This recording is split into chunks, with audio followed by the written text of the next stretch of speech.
And day one of the Eastern European DPC Division 1 continues here with Harry Frick and OTOMO. And if you guys are just joining us, you missed game number 1, though it wasn't that exciting of a game. Darkside faced off against NAVI, and NAVI crushed Darkside completely and utterly. OTOMO, you talked about the little things they are going to be changing, but before we get into the draft, talking about the side picks, are you going to be going Radiant, Dire, and stuff like that? How much can that actually influence the game?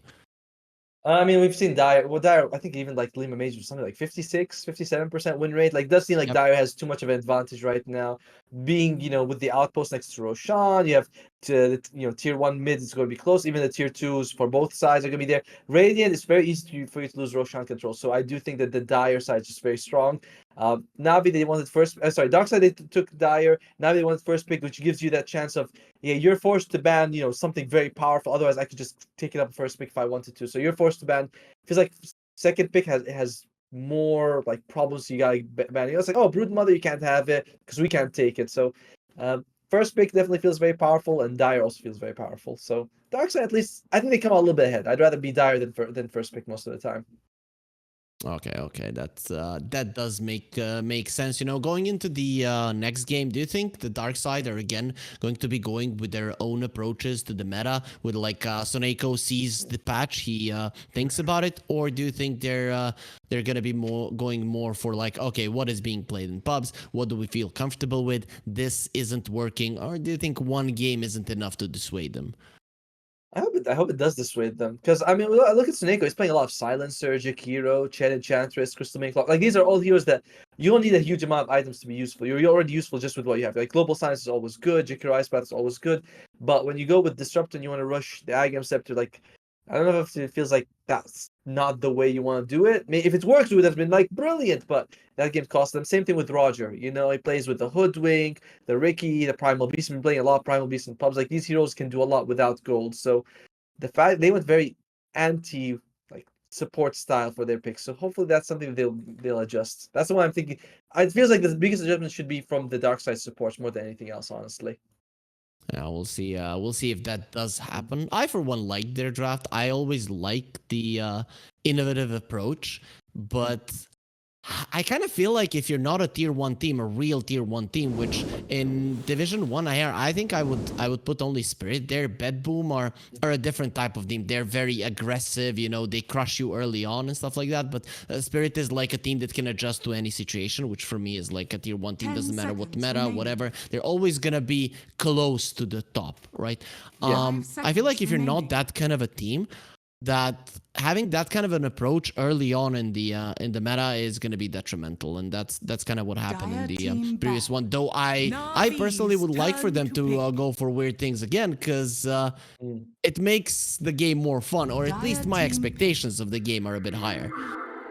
And by the way, remember we were talking about Primal Beast and they just get rid of it. And Darkside is the one that takes less track. Now, they start with the IO, and Darkside's like, oh, we'll take less track instead. They take the Elder Titan as well. So ET and Leshrac starting off with, and Navi going with Shigitsu's hero from the start. Very quick first phase of picks, right? In IO Ursa, that is a very durable combo. Not in the laning phase, like you got a couple of slows, that's nice, but I would say it's not as dangerous as the CKIO that we saw in the previous game. I don't know. Whenever I see like Slark Ursa with an IO, I mean, I'm always super afraid, because these heroes, if they have the sustain, they are so freaking scary. They're just running forward and annoying you. But overall, I love it, because Ursa is great against the Elder Titan. You can pop the Enrage. You don't care. You're going to be woken up immediately, so it's not going to be a long hibernation for the bear. Also, you have some burst damage, and the most important thing, this is Shigetsu's best hero. Ever since, I'd say even before the new year, he has been playing Ursa constantly and constantly showing that he is actually a really good carry. Even though he was in Division 2, he's really great. Now this is his first time in Division 1, and guess what? So far, he's undefeated. Yeah, I mean Ursa, it doesn't have the mobility problems that he had before, but he's still like, you'd like a little bit more mobility on the hero, and IO helps him with that as well. So it's just, like I said, he loves these melee heroes. Ursa is one of his best. It's like Slark and Ursa, I think, are the two most heroes he plays as a carry. So you give the guy Ursa, ouch, and Elder Titan. Turn to ban. Oh, it's gonna be. I think it's gonna be Rogers, Elder Titan, or Sonico. Either way, I hope it's gonna be a bit. It's not gonna be the same thing that we saw in the previous game, right? I do hope that we see this is going to be a little bit more, either a core. I'm okay with that, or go with an actual support who plays as a support. You know, like let him go with the 10 usual seconds support remaining. items.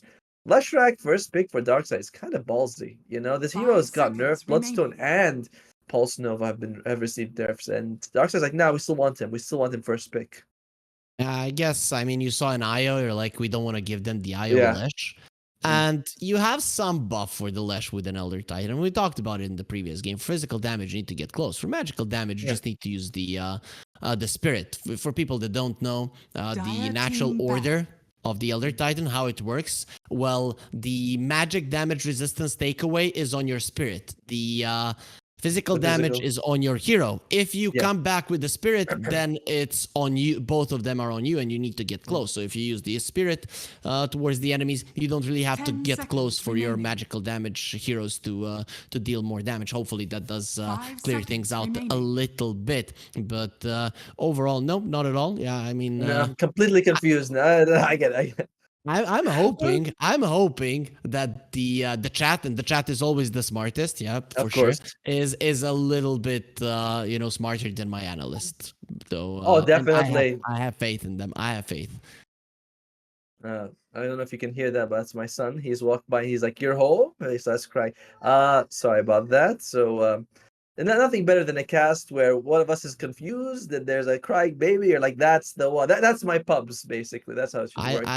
I love it when I know that Dota players are multiplying, because we are just creating a new army, of better human beings than we are, but they're gonna be even better at Dota. That means that our game is gonna develop for sure. So I'm pretty happy about that one. So anyways, Hoodwink will be coming out. Hoodwink, Techies, and Snapfire, those have been the three supports of the Division 1 Eastern European DPC in the last season, which wasn't too long ago. So it is gonna continue. I wonder if is this gonna be? I mean, Rogers Hoodwink. Yeah, he plays a lot of Hoodwinks. One of his most played heroes, so makes sense. And you do want. It's pretty good against the IO, because when you see the IO +1, you're easily able to get the Bushwhack off. So I like the Hoodwink 4 in the lane. They go for the Sand King. So this hero received significant buffs in this patch. I'm gonna have to check exactly those, but I believe that the stun talent is better. Oh no, yeah, the stun talent went from 0.3 to 0.5. His attack slow for epicenter went from 30 to scales 30, 45, 60. The slow also scales from 30% to 50 now, and caustic finale damage also increased level 15. So I don't think you want to take that one generally, but the hero received significant buffs, and that is 10 seconds really strong with Skywrath Mage. Now you have a pretty dangerous lineup. Navi's always gone for these. I mean, I say always. Game 1, they also had something like this with Malik, as well as Daniel going for the Skywrath plus Mars. Now it's going to be Skywrath plus Sand King. Very scary. And Elder Titan is going to suffer if he's going to be the position 5. I'm a big fan of Blink Stun heroes always, and I'm liking that Navi are going for that approach, and it's working out. At least in game number 1 it did. Again, they're going for a Blink Stun into a lot of damage because there's no Mars. They're gonna go for the Sand King. And I do remember a friend telling me, "Oh, Sand King is actually quite nice. They tried it in pubs and it can work. At least right now until people figure out the meta. We'll see if it does stay that way." Beastmaster does come out, making the Elder Titan most definitely be a support. Most likely a position 5, as you mentioned, you didn't want to see it. Well, you are going to be seeing exactly that. So it is going to be a lot of vision on the side of Darkside yet again. And I like that you're stretching around a little bit. It's nice to stretch a bit. Okay, no, it's not stretching. My wife was like, "Listen, there's a toy in your room that our son's going to kill us for. Can you get it out?" And I was like, "Yeah, I'll do it smooth. No one will notice." So thanks for calling it, Harry Freak. All right. All right, so Navi, I'm sorry, with Darkside, they have the Beastmaster. There's a lot of stuns. Like, their control is a lot better than the previous game. We talked about the previous game where, like, their ability to control people not as amazing. It's like, you have Disruptor and you have Elder Titan, not great, but these Hoodwink, Beastmaster, Leshrac, Elder Titan on top of it, pretty good. By the way, there's some people who are saying the Sand King can go for the Meteor Hammer build. I hope to God no, but it would be interesting to see.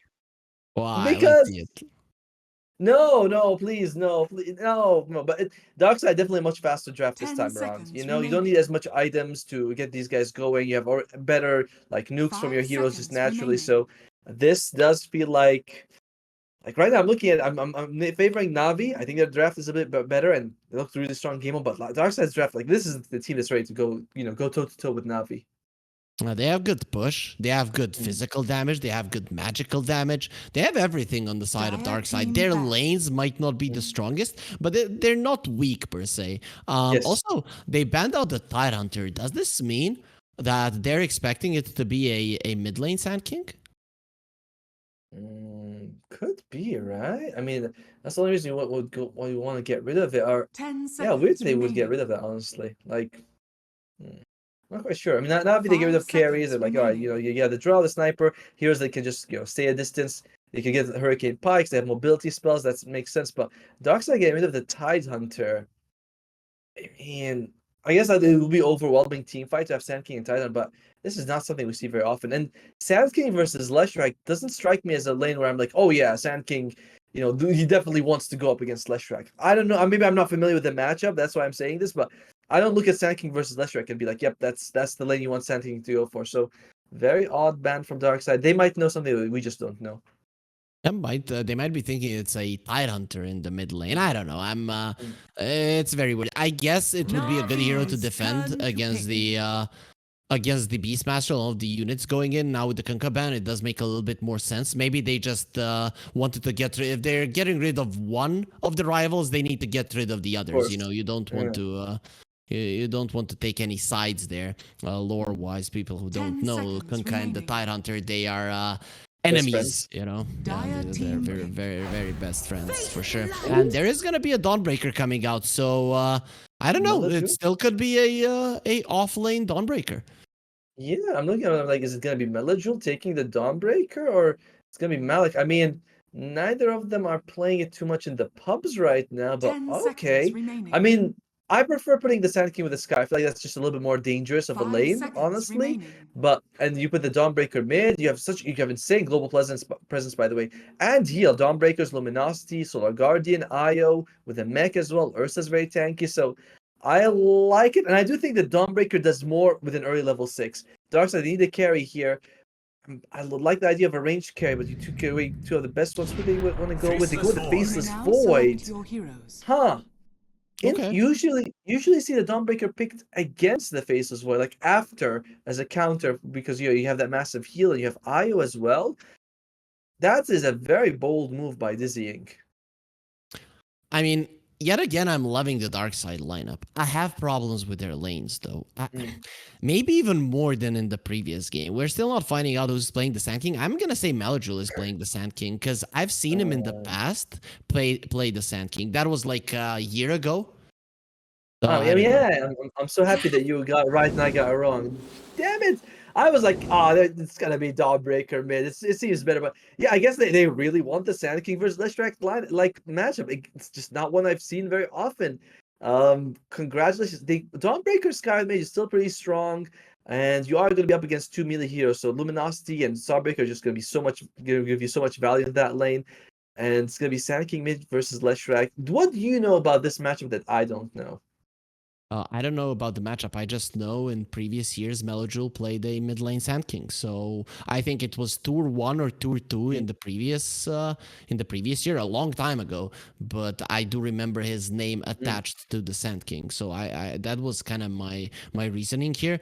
And I do believe that a mid lane Dawnbreaker doesn't give too much, whereas a mid lane Sand King with a lot of levels, if you get the early blink, if you get the Meteor Hammer that you mentioned, I feel like that could be a smart move.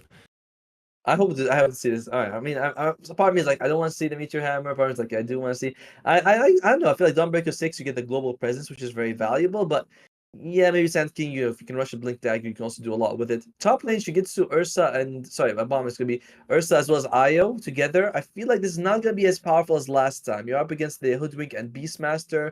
Relatively elusive with the Hoodwink, decent amount of control. So I don't think Navi's gonna run off the safe lane like they did in the previous game.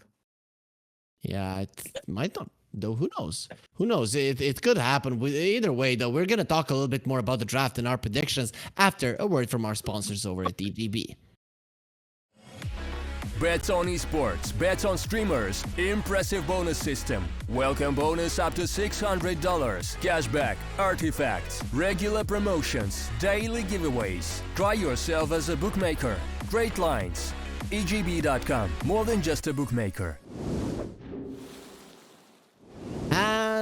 And we gave a little bit of time there for OTOMO to actually come up with an answer of who he does favor in this game. But before that, he might have a chance to see the level 1 fight here. NAVI, Daniel is hiding in the Roche pit. They knew he was there, and now he's going to be getting himself away with the wild axes flying through. He's going to be very happy he's not on the receiving end of that one. So OTOMO, give me your answer. Is it going to be NAVI taking it 2-0, or do you favor Darkside? And of course, why? I'm gonna go with Navi 2-0. I don't think it's as favored as in the first game. I was like, first game would be like, 65% Navi. This game I feel like it's more like 55% that they're going. It seems like it's a small difference, but it's a big one. I don't think Navi's blades are as powerful, and I do think that you have decent amount like strong heroes coming out from the from Darkside. They don't need as much farm to be effective, unlike in the previous game.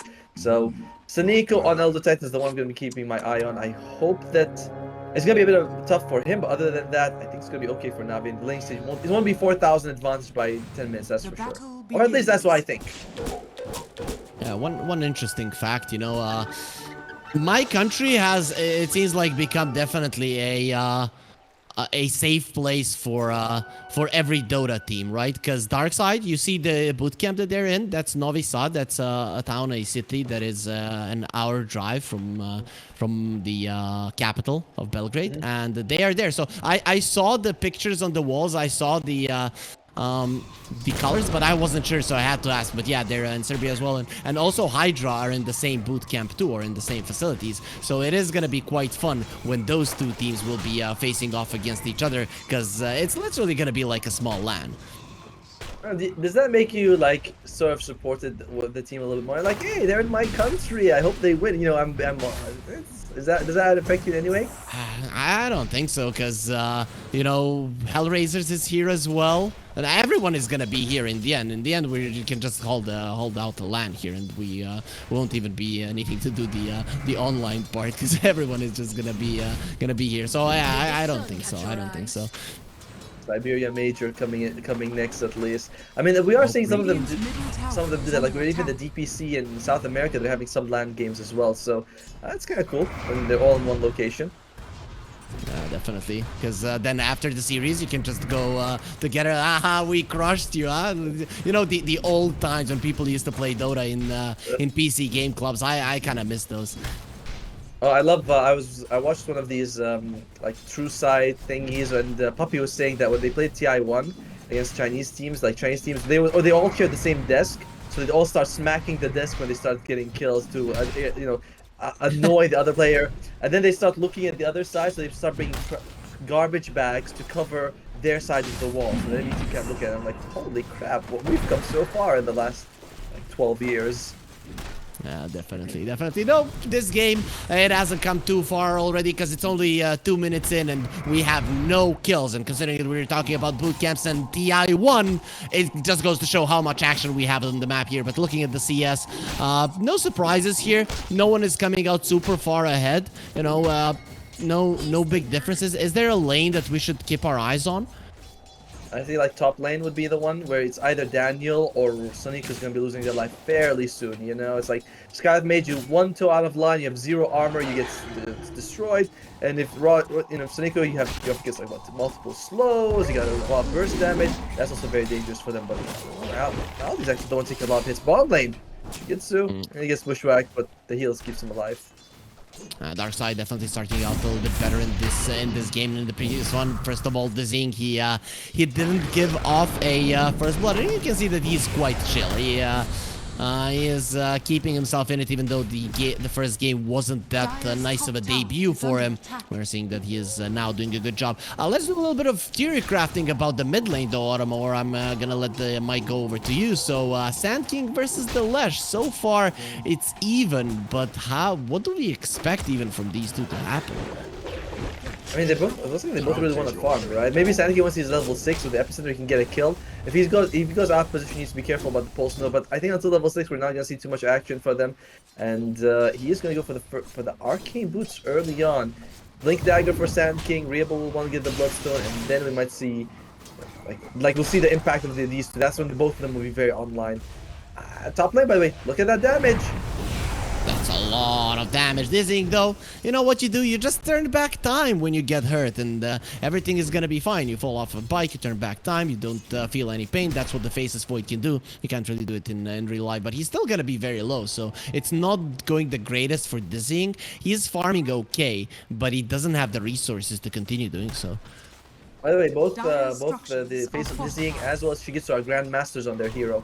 You know, so we are going to be seeing the best. Oh, Shigitsu, he's taking a lot of hits himself. He's got the Ring of Health, he's got the Io, but it does feel like he's been suffering quite a bit in this lane, which we said, right? It's going to be hard for him to go up against the Hoodwink. Yeah. So when we look at the carry matchups, you know, the Ursa and the Face Void, you mentioned Grandmasters. Do you have any preferences here if both of the heroes are played at their peak? Is there a hero you prefer? At the peak, I feel like Faceless Void is pretty powerful, right? I mean, Ursa, you can burst him down if he doesn't use his ultimate in time, doesn't use BKB. Feels like you might have to get an Aghanim Scepter just so you can use the Enrage during the crones. Like, it does seem like it's my... Oh, top lane, Snako.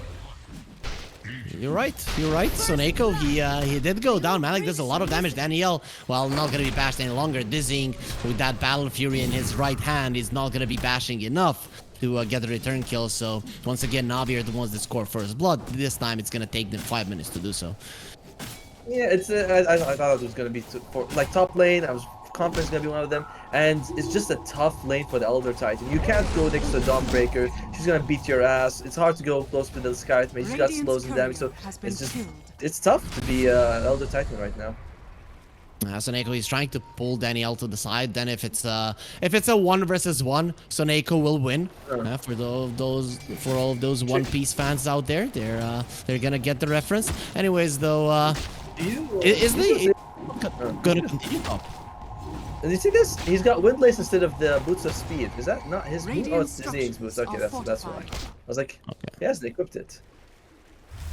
There was a tournament I casted where 33 bought double Windlace, and yeah, yes. in the interview he said, yeah, it's a mistake. I just double. I saw that. Yeah, that was the recent Bet Boom tournament. I saw you there. You were like, what was that? Were you trying to make it? He's like, no, I just forgot.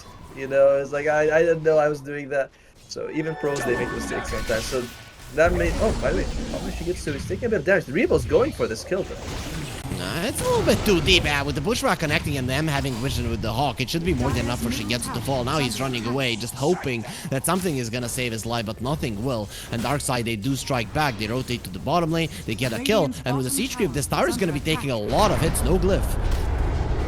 Now that takes a bit of hits to the top lane, but this line's gonna be too much, and that's the problem, right? Melajul, he's going to go for the first time Blink Dagger, it's about 1,000 gold away from it. Oh, the Nico? Yeah, it takes a Starbreaker, but it's not gonna be enough. But it's close. I mean, with him being low, he can't really help dizzying. So the gold lead between Malik and the Void is gonna continue increasing as well. So Navi continuing to do well in their off lane here, even from the previous game. Yeah, a lot of Darkside's success is coming from Riable, right? And he's got, look at the stacks he's got in the ancient stacks, and so really nice job coming out from both from Darkside's the offlane, making sure they keep Riable active.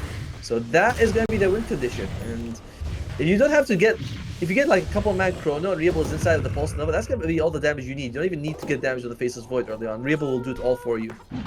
Yeah, but you have Earth Splitter, you have Sharpshooter. I mean, there's gonna be a lot of it to throw out. Also, the added attack speed from the Beastmaster onto the Faceless Void. And I don't feel like people inside of a Chrono are gonna be living for long. Oh, for sure, right? I'm just saying that's like where Riable inside Chronosphere can do so much, and he is very farm. Melajul still needs some time for that Blink Dagger. Until he gets it, he just doesn't feel like he can do too much. Maybe if someone dives, he can show up and turn it around, but overall, and he doesn't even get the Invis rune, unfortunately for him. So it's just gonna be a very slow game for Melajul right now. But his lane did go well. The only problem I have is that he has level 1 Burrow Strike. He's probably going to have it like level 2 when the Blink Dagger is up. And that isn't enough to threaten, really. The Burrow Strike becomes a big problem when it starts being level 3 and up. So I'm curious to see if he can get any extra experience, maybe from stacks or something along those lines. But overall, the biggest thing for me here is that Darkside are completely free to just take the tower and bot. Oh, it does give you a little. It gives you a bit of map control. It makes it harder for Shigitsu to farm, and he wants to go for the Battle Fury. So he's not interested in fighting someone. He would like that space and losing that tower. I mean, it's gonna be expected, right? It's Beastmaster Leshrac. You're gonna be losing it fairly early. But they have to make sure that Navi has to make sure that their side of the map doesn't get too warded, that they don't. Darkside isn't able to push all the way to the tier 2 and shuts the map down for them. So Melojewel, he's going to be finishing his Blink in 200 gold. They did leave the bottom tower to fall. Navi, they didn't want to fight it at all. Rabel continuing to farm super fast, but this Ancient stack, it is definitely going to be putting him ahead of the pack by quite a significant margin. Nice use of Smoke and Deceit, right? So you don't have to worry about any of the damage you take. And he might run out of mana before he actually gets it. It's this is the nerf of Pulse Nova, you know, 10 damage per pop. It adds up and eventually. Wow, Melojewel gets bothered by Roger. And overall, we said, right, we're not going to see a 4,000 gold advantage in the 10 minutes mark. That's what happens. Darkside, they have a 1,000 gold advantage. It's nice, but yeah, so we're in for an even game. Graph giving it 56% in favor of Darkside. Do you agree? Do you think it's favor of Darkside? Like, by significant... I'm a big fan of their draft. I mean, I'm a big fan of how they're drafting. So in my mind, it's just how they execute. So I would be okay with that assessment. Oh, no. Ursa should survive. She gets his ulti off a little bit too late. He's super low now. The Solar Guardian coming over isn't going to be enough. Definitely. It is going to be Blizzy that loses life. And Roger, well, you're a very squishy hero. Will be going down. And I really like the positioning of Melojewel, who's on the side constantly waiting for another Burrow Strike if needed. Well played by them. I mean, they were able to turn that. What looked like Shigitsu was going to be in trouble. No, he stays alive. He's going to be only 800 gold away from his Void Stone and finishing up the Battle Fury. So that was... Someone was like, oh man, they're going to be losing his life. This is what Navi needs to do. They cannot let Darkside push too far in the bottom lane and lose that side of the map. And Shigitsu goes top. I have Enrage. I think he's going to go all the way to the tower, though. That would be pretty risky for him, especially without the Dawnbreaker ultimate available. I think one of the downsides of this Navi lineup is really the ability to take down tier 1s. I think they need a lot of chaos on the map, and that's what they're trying to create now with the smokes. Well, actually, what do you think of this about Malik going for straight up BKB on the Dawnbreaker? Nothing else. Like, he's got just, you know, Phase Boot, Soul Ring, so that's nice for his mobility, and so he can just spam out and farm with the looks like we did lose Blizzy. My bad, sorry. But yeah, let's go straight up for the BKB. I see that too often.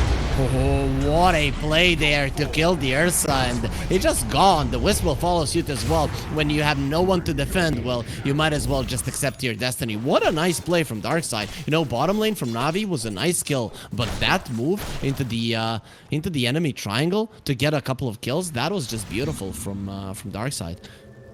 That's what we're saying, right? If you're gonna be the best Faceless Void versus the best Ursa, it feels like the best Faceless Void can do just a little bit more. It's so much easier. You just land a chrono on a couple of people. I mean, I say that like it's an easy thing, but if you can do that, you can just win the fight straight up for you guys. Ursa is gonna have to time his spells very perfectly, gonna make sure he has to farm on time. So it does feel like the carry to carry matchup, Darkside comes out just a little bit ahead. We'll see how that one continues to develop overall throughout the game. Now we're 12 minutes in and it's even, and I'm so glad we're getting a game like this. The previous one, it just felt like Navi were in control from start to finish. Now it is completely different, and it's looking currently to be a even game. We'll see if that does break apart. Any big item timings that could switch it to one side or the other? I mean, Mech's still gonna take some time. We already have the Blink Dagger 4 staff coming out for Sand King, not so much. Shigitsu just wants to farm, so I'm not seeing anything from Navi's side that's gonna be like, oh my god. I mean, even the BKB from Malik's gonna take a bit of time, but we are very close to the Bloodstone on Reable. That is a much bigger deal than anything else coming out from Navi. Once the Leshrac has it, he's so much harder to bring down. I think that's the thing that you're gonna be looking for. And look at the stacks. There's so many of them. There's so many, and the Lesh will farm those yet again. We'll see if the Faceless Void. I don't think Dizzying does have the strength to take down the Ancient stack. He's actually struggling with a double stack here on the big camp. Imagine what those Ancients would do to him. But yeah, a lot of stacks are being made on this Darkside. I'm surprised that Malik is the one who's the most farmed on the Dawnbreaker. Usually we find Dawnbreaker sort of middle of the pack as a hero, but he is just, you know, leading for his team. Melojule, you know, you hyped up the Sand King. Obviously it's very early, but he hasn't been able to have quite the same impact as Reable so far. Well, to be fair, I said he plays a lot of it. Not like, oh, Melojule is the best Sand King. Mid lane Sand King, the last time it worked was Ahen Esports, where DM played the mid. Right, so I remember that lineup. It was like 2.5, 3 years ago, maybe even more if time passed by. So I haven't seen a successful mid lane Sand King, definitely not a reoccurring one, for a very long time. All right. I mean, I just assume if the pro player is gonna be picky, he's gonna be doing, and it is unorthodox, he's gonna be crushing it. All right. I mean, you said that he's done it before, so if it sticks to your mind, you're just either really good or really bad. Yeah, that makes sense. Either way, 1k gold lead currently for Darkside. They're in a smoke. They're going towards the bottom lane. Blizzy, he doesn't want to be bullied on the bottom lane any longer, and finally he has gotten a little bit more of a control of this area now with the help of his teammates. The next thing that they're gunning for is the mid lane tower that is currently full, but with their pushing capabilities, they can take it down. They have to be careful, by the way. Dizzying is smoked up. Navi also smoked up here. Who can they catch? Catching the Faceless Void is kind of going to be the pivotal target if they can get him. But luckily for them, Malik, he's still far from level 12, but he will be able to save them with the Soul Guardian. This tier... There he is! They found him. You said they need to find the Faceless Void, and they did. He was in a good position at the start, but then he went onto the vision and he was just dead. Okay, Solar Guardian. I think the Dawnbreaker made the mistake there without the BKB. They're not surviving. Melojule, though, he charges up and the epicenter is there. Things are just falling apart because Melojule, he found the opening, and there it is. He wasn't hyped up, but maybe he should have been Roger. Dropping low, Melojule doesn't want to be going forward because they're losing their heroes as well. It is going to be a core and the support for 2 cores, but the tower is defended. Overall, that favors Navi, right? You were able to get, like you said, the 2 cores, and you do lose Malik, but it's okay as well as Maldi. Maldi, by the way, he was able to stand the Seas of Serenity, had a full magic wand, so he took a lot from Reable's time just to lose his life. Overall, the fantastic stun by Melojule. This is why this guy is such a good mid laner on the Sand King. He should be picking it every game. Yeah. Let's leave the sarcasm on the side for a second here. Just kidding, of course. We're gonna continue with that one. But yeah, it was a solid approach. But the tower will still probably fall. He used the scanner. They know where the Faceless Void is, but he had a scan on them as well. The question is, did it clip them in the end there, or did it expire? I didn't see there for the timing. And there's the stun. It seems like it expired. You need to get into the Mystic Flare, Soneko. Oh, he was too late to take half of that damage, and because of it, his Void is dead. I mean, I like that he's going for the Force Staff. Like, you got Force Staff coming out from Soneko. Roger's going for the Glimmer Cape. It's going to help them a lot. And by the way, you remember that question about does Mystic Flare show? Clearly, that bug is not fixed because I didn't see it just now. What? I saw it. You did? I didn't see it on my screen. That's crazy. Maybe it's my fault. Maybe it's mine. But this is 2 deaths in a row for Dizzy. This guy has not had the best debut, right? Like, we're looking at him in the research. He still doesn't have a Wikipedia page. We're like, all right, he's gonna make his mark here. Game 1 punch not going so well. Now he just died back to back on the Faces, but still has, of course, plenty of time to leave his mark, even in this game. But rough situation to be in. Hopefully he does bounce back. Of course, it's not easy when you get into super competitive environment immediately to show up. But for now, as you mentioned, it's not going the greatest, and because of it, Navi are gonna be 1k gold ahead. Melojule, he is going over vision of this Hawk constantly, so considering, okay, now he's not alone, but I'm gonna say that Navi are not gonna be happy that they're not getting any kills in the bottom lane. I mean, they need time for Shigetsu. I mean, I was gonna say Shigetsu needs time to like farm, but he already has the Battle Fury. He wants to get that BKB off, and once you have that, I was gonna say it's a good BKB game, but you're still up against Roar, Chronosphere, and Earth Splitter, so there's still plenty that will bother him. You have to get the BKB, but at the same time, it's not the best. A bit of awkward situation here for Navi to deal with. What they can do is always sneak Roshan. That's all. Oh, Melojule, nice jump. That's a dead hero, though. The question is, do you get out? And the answer is you don't, Melchel. That's why he wants the 4-staff as well. And Danielle, he's dropping low in 3 seconds. Well, that's a long TP by some standards here, because Darkside do so much damage. So much for the nice stun. But Jimmy, I mean, Darkside is fairly durable. He's got an infused raindrop, he's got a fluffy head, he's got about three strength gains, so it didn't fall as fast as they want. And we were talking about, I just said Navi, they have good Roach lineup because you have Ursa and Darkside. They realize this and they just say, well, you got 2 people dead, and they just died right next to Roshan. So a huge move by Darkside. They take the Aegis, they give it to probably the most important hero, which is the Leshrac. Double life is so valuable for this hero because you come back and you're able to use, expand your entire mana pool again with a full Pulse Nova. I'm just loving the vision from Darkside. I feel like all of that was because of vision. They're keeping Hawks on the bottom lane. They have wards around the mid lane, and they even have that one on the top lane there in the next to the Roche pit. So they're kind of covering the entirety of the map where Navi want to hunt. So if you're not in a smoke and you're Navi, you're not really gonna get a kill. And Navi right now taking a fight would be very risky. Like Aegis is too valuable. They do have, I think, the BKB coming out on Shigitsu. That's going to be a big deal for them, but as we mentioned, there's a lot of control coming out from the other side anyway. Melojil, what are they going to go for here? Looks like they're just going to get going on for a warding mission, but that ward's probably scouted because they just had to walk through a dire ward to put it, so. And Navi in a better spot. Daniel, I think he's losing his life. Yeah, this is it's just running the other way to create some space so his teammates don't die. The thing is that Soneko bought such an early gem, and I like the emphasis of the vision here, because Darkside are definitely ahead there. Their towers are not falling because Navi has no push, and if you continue to have this kind of vision, you can literally keep it until the end of the game if you don't make big mistakes. I mean, I wonder if they spot that ward. Looks like, I mean, I think they would get it, but yeah, we only have one ward on the map for Navi's side. This vision problem is causing them. It's huge. You can't make plays with Navi, and you're already up against Aegis. You won't be able to be like, oh, let me get a smoke play off, but you can't see them. You can't do that. And Reable just standing in the front, 3 minutes left for his Aegis time. We're going to be able to take that tier 2 very easily. Navi, you have options, but he actually fights. It feels super risky right now for them. Up against Leshrac, if you lose a fight, he can just take a Rax even very early in the game. EGB is still favoring Navi, even with everything happening currently on the map, which, to be honest, I feel like Navi are not in a good spot, in a bad one at that. Shigetsu is gonna be a problem once he gets a BKB and he can start out the fight, but there's so many BKB piercing disables, to be honest, and his enrage against the Chrono doesn't do nothing. Yeah, it's like it just wastes the time, right? And you're not gonna be able to do too much. I mean, it keeps you alive, so that's nice, but you won't be able to get kills. It's still not that bad, right? 3,000 gold advantage is not the biggest deal. Although Shigetsu, yeah, I thought Revo might be going for him, but decides not to at the end.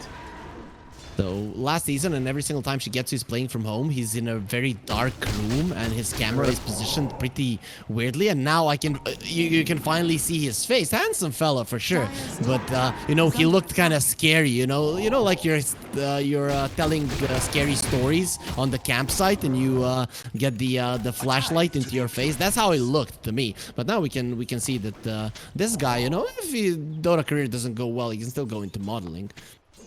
I like how you say that, because for me, I'm watching it in game, so I don't see anyone's face. I just look at all the heroes, but you're like, oh, okay, this one. So are you gonna do that after this game? We're gonna be like, okay, this guy, he's a 10 out of 10 in looks. This guy, you know, 8 out of 10. You know, this guy's maybe he should stick to the pro career. Is that what we're gonna do, or no? No, because every Dota player is beautiful, and that's what I meant. You know, you see Soneko, he's beautiful.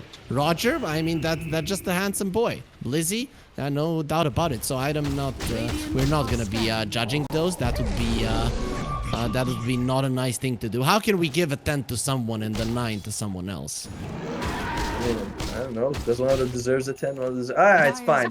They're all very handsome people. Alright.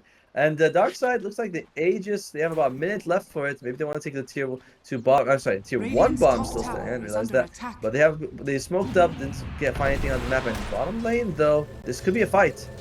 Yeah, Malik does have a BKB, so he's not the easiest one to kill. He's gonna be popping it immediately, running away. He knows there's a roar, so he needs to run. Fly, Malik. He has to use the Celestial Hammer. Now he literally wants to fly, but there's gonna be a roar that stops it there, and then he will easily be taken down. 9-second BKB, not enough to live. Actually, he's creating some time. No one is coming to help him. Yeah, pushes the tower. I thought at one point I think Melju was there. Yeah, and he was like, "Oh, should I help him?" But decided just to leave him to die. Malik, he saw the whip coming out on Lizzie. He's like, "All right, he's gonna catch me eventually." Try my ultimate. Didn't work out, unfortunately. It is faster than the TP scroll, so good move, but he made some space, but brought the tier 1 tower bit down. I guess you're okay with that if you're Navi. It's not the biggest deal. Well, Malik was pretty heavily farmed. Yeah, definitely. And the 9-second BKB is gonna be kind of mad about that one. The Faceless Void is starting to catch up. You know, Ursa is ahead in terms of net worth, but when you look at the effectiveness of the Faceless Void, especially with the heroes that he has on his side, this Faceless Void, even with lower net worth, is gonna be scary. Oh man, a war just planted by Navi gets removed completely. And again, we're down to, unless I'm wrong, I'm not seeing any Navi wars on the map. This is very tough situation to be in. Like, the 3,000 gold advantage is not so bad. It's the no vision on the map that could really be hurting Navi. Yeah, I feel like they have to go for a smoke now during daytime. Once nighttime comes, if you have no vision, you can't even smoke. You can't do anything. Yeah, it's a painful situation for them. Dawnbreaker is gonna have her ultimate in about 15 seconds. I think that's when you want to smoke. It's like make sure you have the Dawnbreaker available. And here's the thing: do you send Shigetsu first? Because you want Melajul to be behind, and Malik can't join. So it has to be Shigetsu, of course. To be that situation. Maybe you jump in with Melajul first. Shigetsu jumps in, Melajul goes out, and then second initiation of the Sand King is when you fight with the epicenter. That could be the way, but Shigetsu has to be there, and he is led in charge with the blink. It goes in onto Blizzy with the signs, but they have the force staff to get him away. Still Shigetsu with the BKB and the ulti. So Neko, yes, you will be next, because this bear not gonna be going into hibernation, not gonna be going into sleep. He is going to feed onto Darkside. It's gonna be 2 nice kills, but the problem is Roche is not up. I like what she gets using the BKB and then rage, saying like I don't want to be like caught off guard with the chrono and say I feel like this is something that the really good pros do is they say I don't mind using my resources to secure a small advantage. It's worth it for them.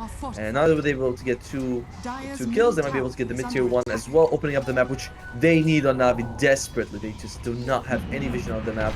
And look at that, even their own triangles warded. They can't do it. They can't do it. This tower not falling is a big problem. If it doesn't fall before the Roche spawns, the second Roche could be going towards Darkside, and that is a huge hit for the Ursa. By the way, does he have a gym? I thought Melody queue up a gym, but I don't know if he dropped or just didn't buy it in the end. So that would have help them out a little bit. They do need to get those wards out of Darkside's, like all of the vision back in their hands. And now they do have 1 cliff ward. Sorry, I didn't see that one. My bad. Well, they saw Daniel there in the tower. Nico. Okay. Dude, yep, look goodbye at that. wards. Oh, it's painful to see, man. It's painful to see. Oh, no, that Navi can see it because they don't have vision anywhere. Navi fans right now, they're not gonna be too happy. Of course, everyone was spamming. Navi was back because they dropped down to Division 2, but guess what? They're back in Division 1. The thing is, though, they might lose this game number 2 and be forced into a decider, which they would not be happy with. They'd much rather win this one with a 2-0. Currently, it's not looking like it's gonna be an easy way to do so. No, not at all. I mean, it's still not that bad. Like we talked about, it's still only a 3,000 gold advantage. And Navi, late game, they do scale fairly well, right? So you have the Dawnbreak, you have the Ursa. It's still, but it's Faceless Void, right? Like Chronosphere is the bait. What did you say? It's like one of the best teamfight ultimates. Maybe Black Hole and RP a bit better, but it's certainly one of the very best. And it feels like even when Navi takes advantage, it's gonna be 50-50 all the way to the end. Oh, here we go. Faceless Void, Force Staff will keep him alive. He's gonna be fine. He still has the BKB. Might continue to chase here. Darkside, they're going in. Malik might need to pop your BKB. He's gonna go with the shard there, and he will get himself out. Sharpshooter Roger, he is charging it up. He's not gonna be connecting onto anyone. Going up the high ground, very dangerous. But Navi, actually Darkside, they want to go in. Shigetsu makes his presence known, and Malik gets himself to the low ground. No BKBs used, no big spells used. Yeah, Barber Mystic Player's only ultimate was, and that's fine. It's like we don't mind using that one. And then Navi, they almost bring down Dizzying.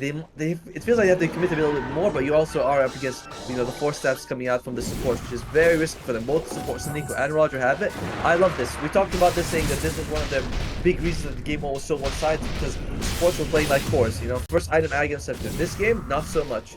double force staff, huge, especially against the Skyrat mage. So Dizzy is gonna be continuing to farm. He's going for a Skadi. Interesting choice. I guess stats, survivability, is that the thing he's going for? Sorry, you metallicized for a little bit. Okay, so the Skadi on the face is void. Does he just want survivability? Is this gonna give him any kind of... Yeah, okay. I mean, and you're also up against like anyone you hit who is IR tethered to your but reduce their regeneration a little bit, so that's nice as well. Okay, we'll see if that can help Darkside. They're coming over. They're coming from an angle that Navi... Okay, seems like they expected, so they're gonna be going onto the side, claiming the other high ground. So Darkside, first they're gonna be getting rid of the vision again. You are blind, Navi. They are very, very mad about this. They don't see anything. They consider just jumping anyway. It feels like you have a 1-game lead, but you don't want to throw it by making a bad call. It's just so damn tough. I mean, even their sentries get removed, and sentry is removed. An observer placed there, and Roshan is up. So Navi, can you contest this? They have a smoke available on anyone. They are smoked as well. This is very bad. This is very bad. The second Rosh is being taken away from an Ursa lineup, and Navi, they're not even considering coming over. They can't. They're blind. They can't do anything. And nighttime, it's impossible for them to even approach it. So Faceless Void, he's gonna have a double life. He's gonna have a shard as well. This has just become so much tougher for Navi, and I feel like Darkside are in full control. The nice thing that you can say is that they do have a Basher on Shigetsu, so a BKB isn't the biggest problem for them. They still have ways to deal with. Like if you can get a couple of stun off, even if you BKBs after, you can still bash them and get the kill. So it's not the biggest problem in the world, but at the same time though, the Darkside is very much in a controlling position right now. The biggest downside of Navi, their inability to take down towers, to group up and take him down, has been something that Darkside have exploited so much in this game. Though I have to say, both teams are moving quite well around the map, though a little bit slower for my taste. So that's why Navi, they aren't really creating any chaos that's forcing Darkside into mistakes. I know what you mean. It's like but then again, they don't really have a hero. I mean, besides the Sangi would be very suitable for it, right? You just go in, you use a burst strike, you get a couple of cross finales, and you can just blink out and be safe. But it's not like the same with a Puck, or Storm Spirit. You can show up, push out a lane instantly, and cause problems. Oh, he's alone.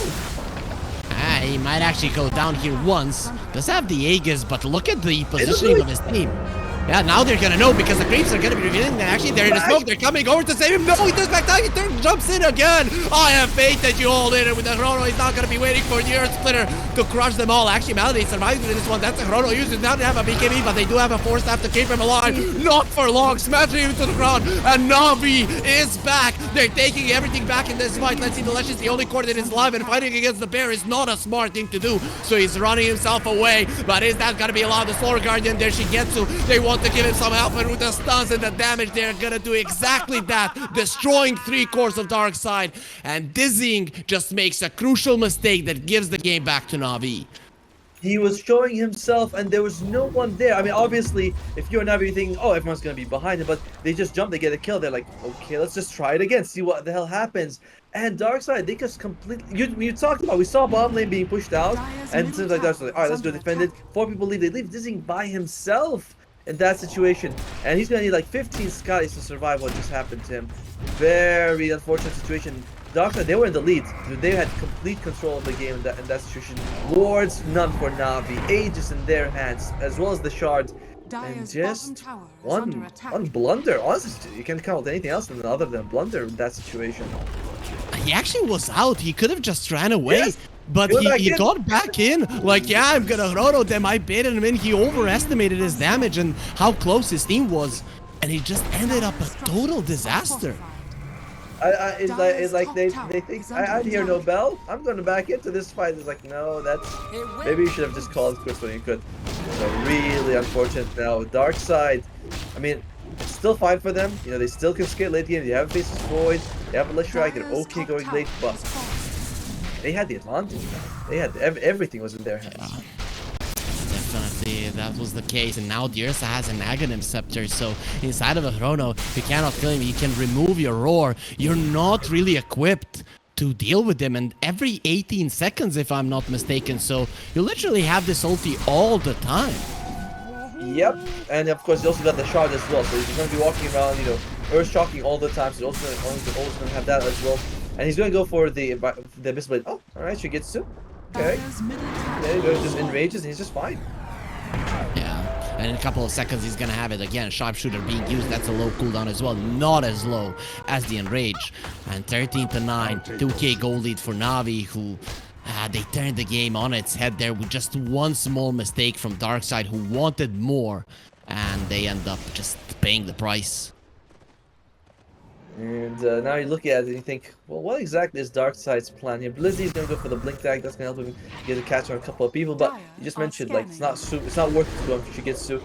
Shigetsu very crafty. Like he straight away jumps in. I feel like that we've seen the big difference between Shigetsu and Dizzy in this series. Is that Shigetsu is a lot more cautious, but he knows when to be a little bit more, but when to like put his foot on the gas and be very aggressive as well.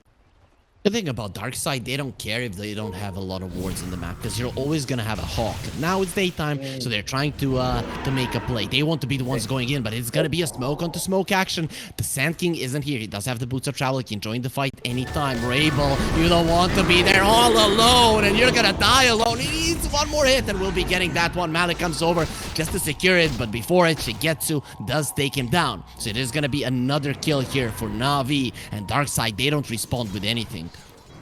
By the way, check out what Melajul has. He's got both a quickening charm as well as an Octarine core. And he might go for the level 10.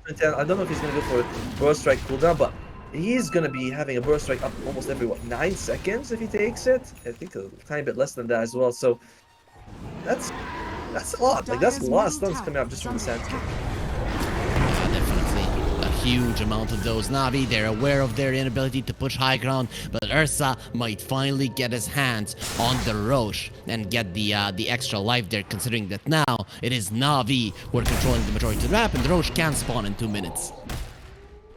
Gonna take. We still don't know anything. Looks like Navi though they get what they want from the map, right? They take a little bit of map control. And Darkside, you talked about the Hawk, but you're not gonna have a Hawk in every area of the map.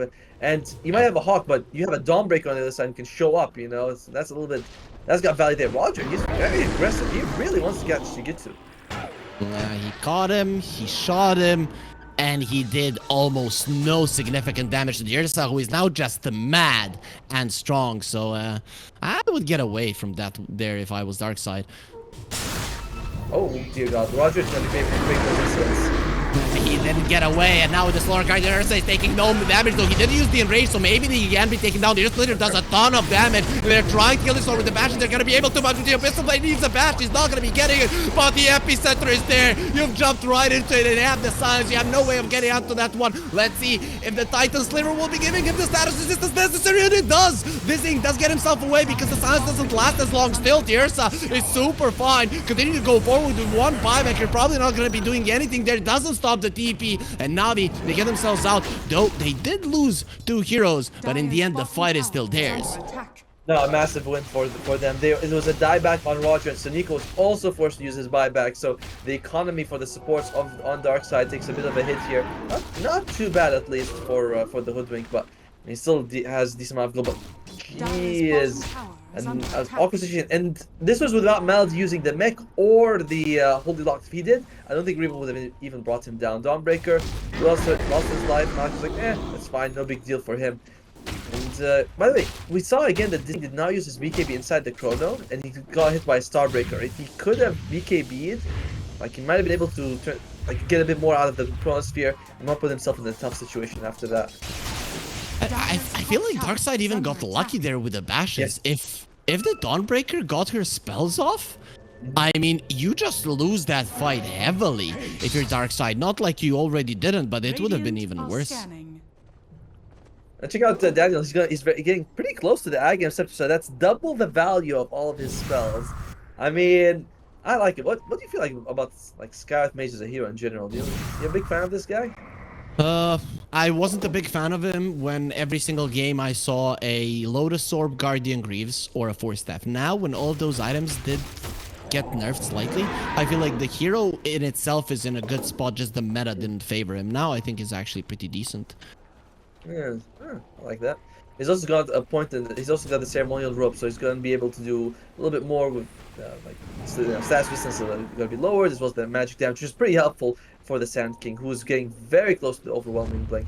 I say very close, but then I look at the recipe, it's like 1,700 gold, and so Reaver is just so damn expensive. These blink upgrades are a bit much, if you ask me. I think Ice Frog could tune them a little bit in the gold department, maybe. I like how, you know, Navi, when you look at them, Sand King, Dawnbreaker, Ursa, you don't really say, like, yeah, there's late game scaling potential, but Sand King and the Dawnbreaker don't have to be strong in the late game. But the way that they itemize, like, literally spreading it, okay, you're doing physical damage, I'm doing magical damage, I'm just gonna be stunning and getting out and stuff like that. It just makes sense. She needs to be careful here. Hexed up, he has been roared, he doesn't have his ulti, he's gone. Slower Guardian a little bit too late, and the relocate as well. That's a big mistake from Shigetsu, and now Malik all alone. He's gonna be bashed to death for sure. He's trying to run away, but being slowed down, being smashed up, he's gone. There's 2 heroes dead just like that, and the Wisp will be a 3rd one. Unfortunate, he just got bashed while he was doing his Starbreaker, and that's gonna be 3 people down. Melajul already immediately goes to top, pushes the lane in. That's nice. And unfortunately, though, Darkside, they're gonna find Roshan's gonna be up in about 1 second. They have vision of him, they see him, and there you go. Roshan's up. It's gonna be the Aghanim Scepter upgrade for him as well. So that is not what you were hoping for. Hoping for Navi. Control swings right to the other side. The Darkside is gonna be able to walk and get this roach. Who are they getting the Aghanim Scepter to? I still think Beastmaster's Drums of Slum is amazing, but it's like I'm the only one that can. Yeah, probably the only one. This roach is gonna be going down. Soneko, does he have an Aghanims? No, he does not. So give it to Soneko. Come on, yep, let's go. He's gonna have the magic immunity, and this Elder Titan will be packing a punch. Come on, Drums of Slum. It's so good. It even got buffed in this patch, by the way. It does 5 damage more than previous. It used to be 110, now it's 115. So, oh well. I guess only I know how broken it is. Not the only you. Only me. If you were in a pub and you had an Elder Titan and you were a Beastmaster and you take that one, I am feeling like a lot of your team is destroying their items. Tower is under attack. It's so good. It's just you're right, probably. But Soneko, he's gonna have that free BKB coming out now. Very helpful against the Sand King, against the Scarlet Mage, even some Dawnbreakers. Like all of her spells are magic. Anything besides Starbreaker is also gonna be nullified. So good thing for him to have. AC? Yeah, AC, right? He's turning it. He's going to go right click. Okay. Speaking of AC, the Dawnbreaker just finished hers. I feel like Shigetsu, the only way that Navi are losing the fights when he's the one that is being gone on first is if he makes a big blunder, and that's exactly what happened earlier. Yeah. So he needs to be very careful there. At least he's close to his teammates, and if he does make a blunder, immediately call out for the relocate to happen instantly, and not when you're getting low. They need Lotus Orbs as well on the supports. Unfortunately, it's like neither Skyrat nor Io really wants to make it. You know, Io usually get into items like he's gonna go for the Glimmer Cave, want to get a heart after. Like Lotus Orb is not a big item on the Io shopping list. Skyrat makes aggressive support, only wants to get damage items as well. So, where is his gold? Did he buy? He was going for the Aghanim Scepter. You see that? Though.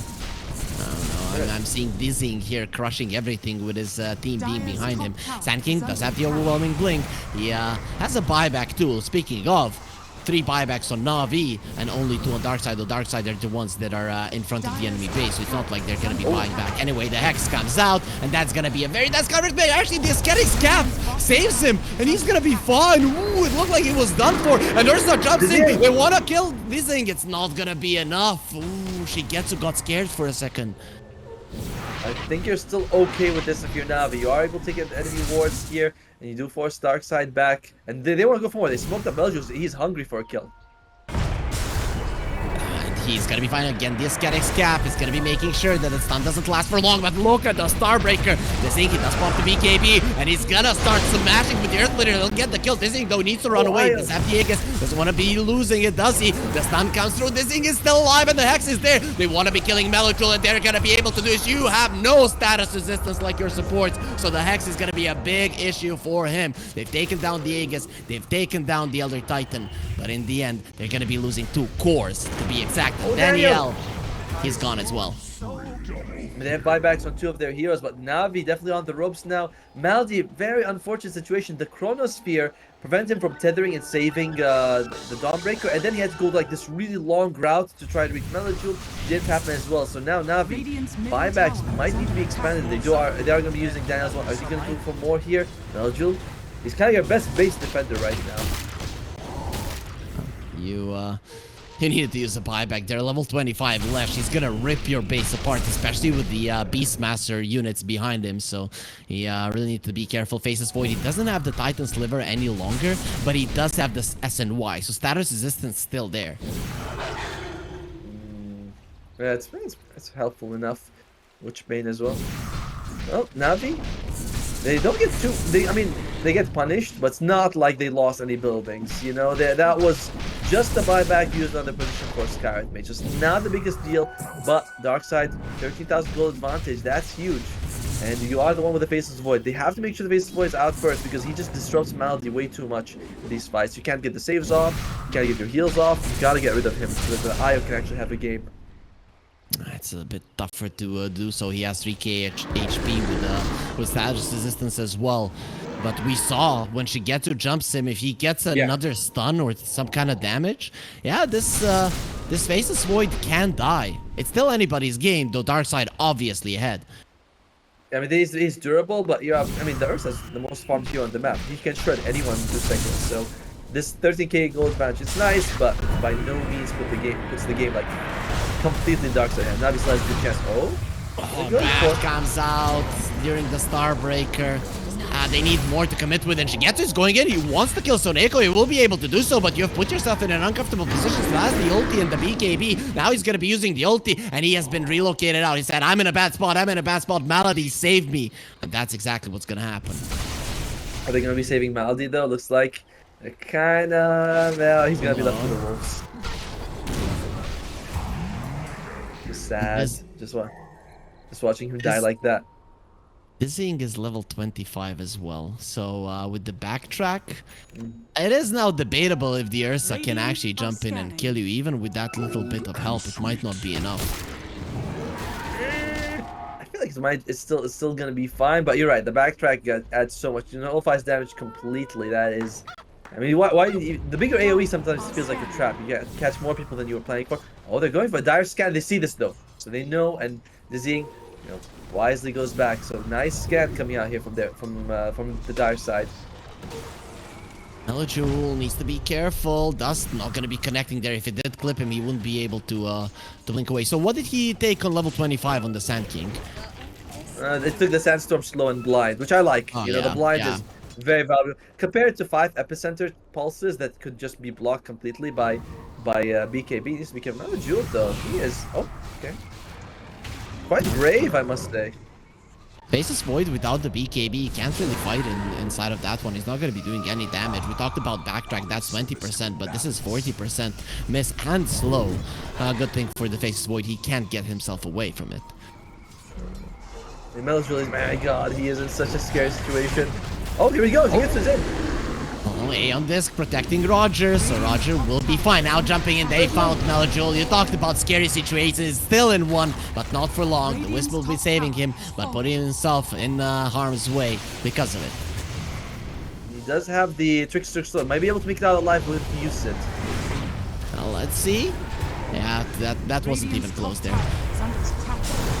Daniel, slow down, he turns around to fight and quickly understands that he is helpless to do anything. Dropping it on the Faceless Void, the 4-step to the low ground, immediately comes back in, and there's the Chrono. The Ursa might not be taking damage, but the rest of them will. With the Epicenter is slowing down the damage a little bit, not enough. And now you're alone, Shigetu. He doesn't care, he's still gonna fight, but he will be tamed by the Beastmaster, and it's gonna be a triple kill for Rabel. By the looks of it, we're going to a game 3.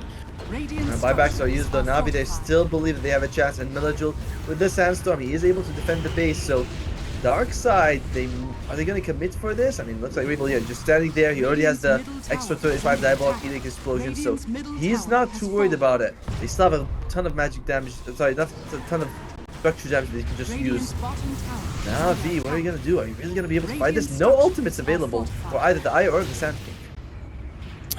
Let's see when they're gonna have those in 30 seconds. The epicenter will be ready. And Chrono in 90. There are gonna be ultis. Okay, he uses the refresher, faces void. He has everything he needs. He's a little bit low on mana, but just enough. Okay, there it is. His mana has been replenished.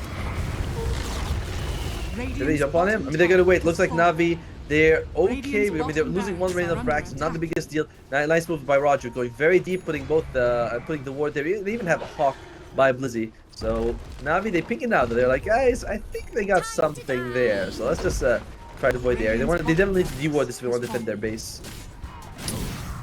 It's gonna be a very long game. Southeast Asia was the region with the longest games, but Eastern Europe was following closely behind it. So, you know, this is somewhat to be expected here, that we're gonna have long games and some really nice team fights happening, especially in this game number 2. But it does seem like Darkside are in such a commanding position. The 4th Roche is up. They have everything inside of it. And Navi, they're gonna have to fight for this one without any buybacks. Southeast Asia, I think this year we actually had the longest game without first blood. We had like 22 minutes, nobody died, so that was fun. I think it was Talon versus Blacklist. But in this game, massive advantage for Darkside. Even though the kill wouldn't let you think that, right? Something like 4 kills extra. But Roshan, this is going to be with the refresher shard. So you probably want to give it maybe to the Leshrac because you already have refresher orb on the Faceless Void. And of course another Agnes Blessing and Cheese and Aegis. Navi, they are in a near impossible situation. What's the win percentage? Still 7? I thought it'd be 1. So Aghanim Scepter on the Faceless Void. For people who don't know, when he jumps in, he bashes everyone around him. So it's very annoying to deal with, especially when he has a shard, when he can jump in and out. And guess what? He does. So once you get into a mistake, he bashes you, he stops all of your blink daggers, all of your abilities to move. He gets a nice thrown off, and then it's chaos.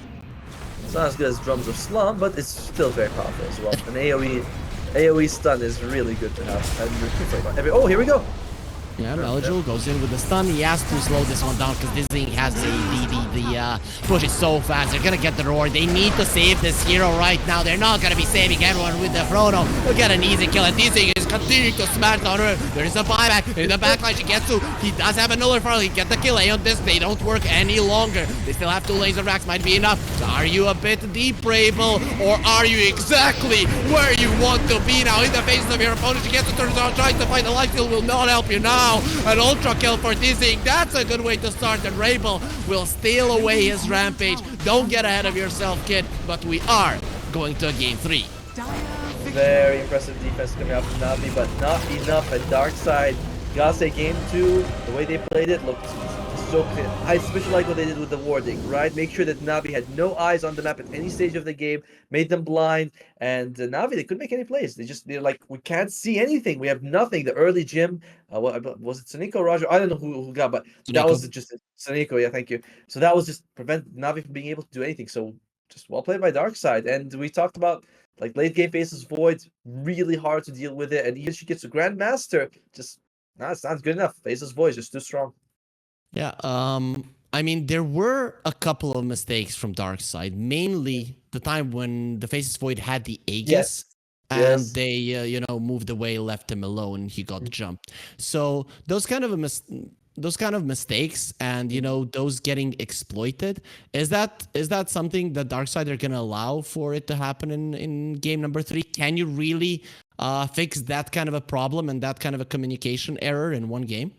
No, I feel like it's like, I think the thing where it's like, oh, let's get 4 staff, let's play less greedy, that's easy, but it's the hey, don't be alone too much. Like if you've been playing like that for years, it's not gonna be something that you can just switch off. So I think that takes more time to fix, but they still made great adjustments. Like we talked about, like the double 4 staffs were great against the Skywrath Mage, the vision control. So Darkside made the adjustments necessary to win, and they might make the necessary adjustments to win the whole series, in fact. The games might not be super clean here, folks, but they are definitely super fun here at the first match, at the opening of the Eastern European Division 1 here at the DPC. With that being said, we are going to be going for a break and then coming back with the decider of the series.